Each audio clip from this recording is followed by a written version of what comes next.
দেশের ২৩তম রাষ্ট্রপতি হয়েছেন মির্জা ফখরুল ইসলাম আলমগীর। বৃহস্পতিবার দুপুর ২টা থেকে জাতীয় সংসদে শুরু হওয়া নির্বাচনের মধ্য দিয়ে ব্যাপক সংখ্যাগরিষ্ঠতায় রাষ্ট্রপতি নির্বাচিত হলেন বর্ষিয়ান এই বিএনপি নেতা। ছাত্র রাজনীতির রাজপথ থেকে রাষ্ট্রের সর্বোচ্চ ক্ষমতার মসনদ মির্জা ফখরুলের অদম্য পথ চলার গল্পে যখন মাতোয়ারা দেশবাসী, তখন জেনে নেওয়া যাক স্বাধীনতা পরবর্তী গত ৫৫ বছরে কে কখন বসেছিলেন রাষ্ট্রপতির চেয়ারে, হয়েছিলেন বঙ্গভবনের অতিথি। বাংলাদেশের স্বাধীনতা যুদ্ধ চলাকালীন গঠিত প্রবাসী সরকারের রাষ্ট্রপতি করা হয় শেখ মুজিবুর রহমানকে।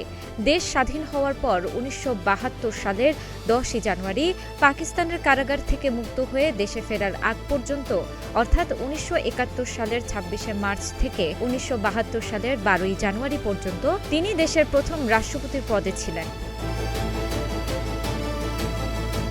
স্বাধীনতা যুদ্ধের প্রেক্ষাপটে শেখ মুজিবুর রহমানের অবর্তমানে ১৯৭১ সালের ২৬শে মার্চ থেকে ১৯৭২ সালের ১০ই জানুয়ারি পর্যন্ত সৈয়দ নজরুল ইসলাম অস্থায়ী রাষ্ট্রপতির দায়িত্ব পালন করেন।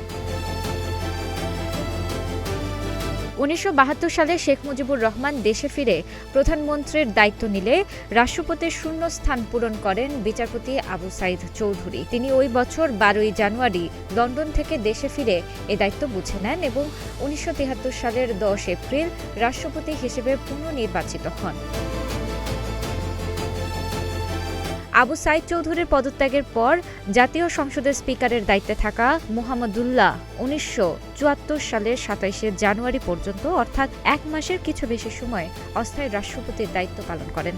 পরে ২৭ জানুয়ারি রাষ্ট্রপতি হিসেবে আনুষ্ঠানিক শপথ নিয়ে ১৯৭৫ সালে ২৫শে জানুয়ারি পর্যন্ত দায়িত্ব পালন করেন তিনি।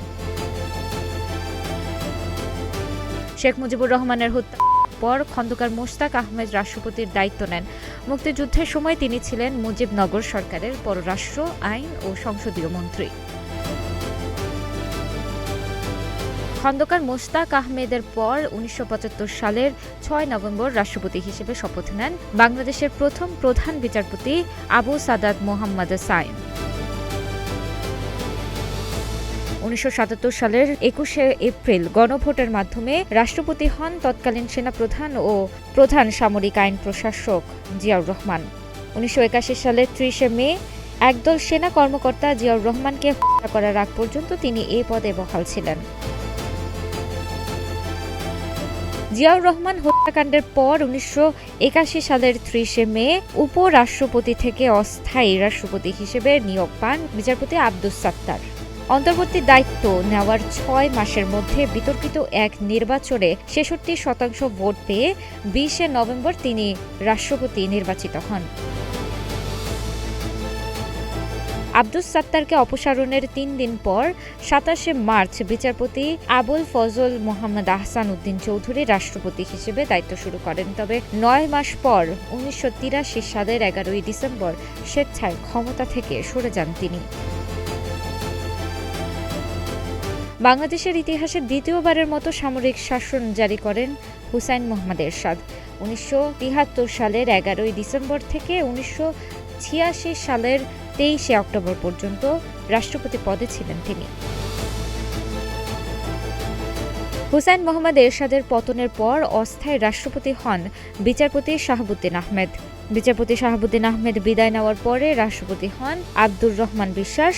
১৯৭৯ সালের জাতীয় সংসদ নির্বাচনে তিনি বরিশাল থেকে সংসদ সদস্য নির্বাচিত হন।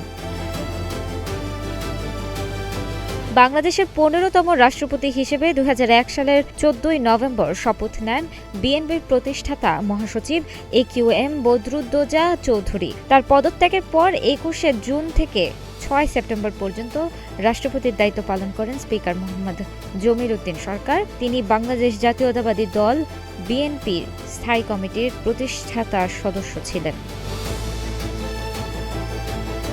এরপর একে একে রাষ্ট্রপতি পদে বসেন ইয়াজউদ্দিন আহমেদ, মোহাম্মদ জিল্লুর রহমান, মোহাম্মদ আব্দুল হামিদ এবং Mohammad Shahabuddin. Tanaja Afrin, green TV digital.